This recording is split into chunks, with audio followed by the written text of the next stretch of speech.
La Giunta regionale ha approvato oggi il piano della mobilità elettrica. La Regione si appresta, tra l'altro, ad avere una rete di stazioni di ricarica per mezzi elettrici.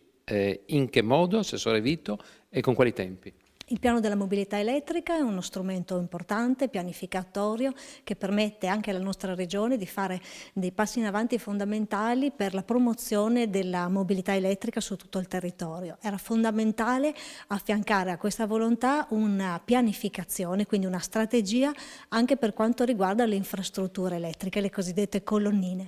E questo piano prevede l'individuazione delle aree più sensibili, non solo i capoluoghi, ma anche quelle che per motivi di pendolarismo, istruzione e quant'altro possono essere effettivamente aree sensibili che quindi necessitano di avere questo tipo di infrastrutture presenti. Quindi noi ci coordiniamo su tutto il territorio regionale cercando di favorire quella che è la mobilità del futuro che sta già dando dei segnali di grande interesse anche in regione. Ricordo che nella finanziaria 2018 abbiamo peraltro stanziato 1.400.000 euro proprio per favorire questo cambio di passo, questa mobilità più ecocompatibile, dove appunto l'elettrico sarà uno degli scenari più interessanti.